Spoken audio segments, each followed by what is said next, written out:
Hey everybody, it's Max back with just a couple of postscripts to my two-part videos that got so long it turned into two parts. This is the third part real quick. This is a brief one. A couple other disaster points that I wanted to show you in case you run into major trouble along the way. One is your derailleur, your shifter cable breaks. That's going to be a big problem. Now you can't change gears anymore.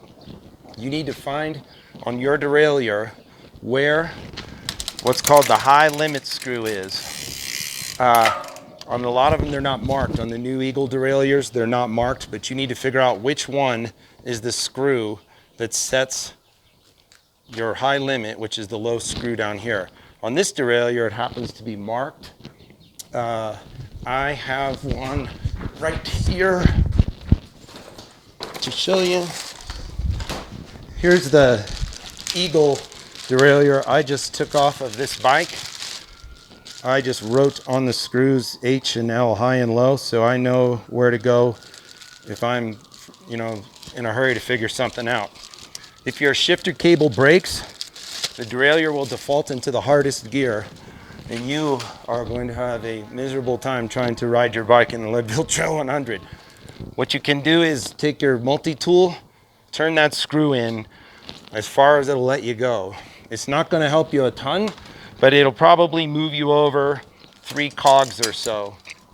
2 or 3. 2 or 3 is better than none. So just screw that screw in as far as it'll go, and so that the chain's not clacking.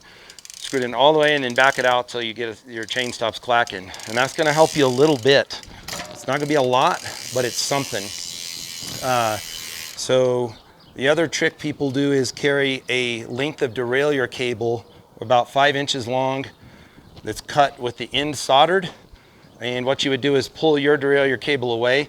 You stick the head through and route it through and just pull the derailleur into the position you'd want, say somewhere in the middle of the cassette, and then tighten the screw. And then you can ride it that way, again, until you get out to Twin Lakes or get to your pit area where you can try and make a proper repair. So that one's important. Another trick I like to do for crash proofing your bike, if you happen to crash, your controls and things are likely to get knocked out of place.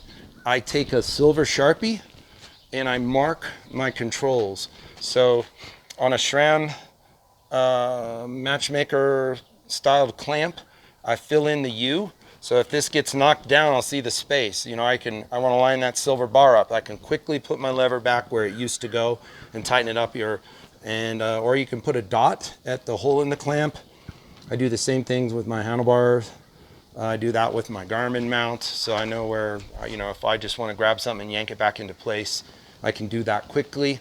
So that's in case you crash. And then the other one to talk about is kind of some sort of a suspension failure.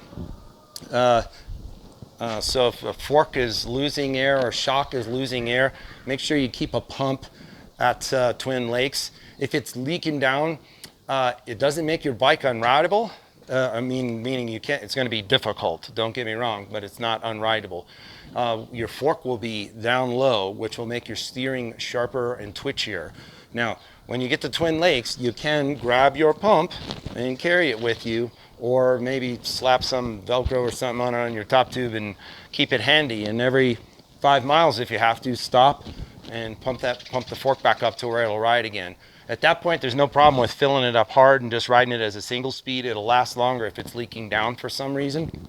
But no reason to give up because your suspension is losing air pressure. So that one's just it's a nuisance, but it's one you can work around. So be sure you have a shock pump with you. You can buy them cheap. There again, it's not a lot of money, but it could be something that gets you to your belt buckle in the end. All right, so those are my ones that I left out and I wanted to add. So thanks again for watching these videos. I'm Max, and good luck at the Leadville 100.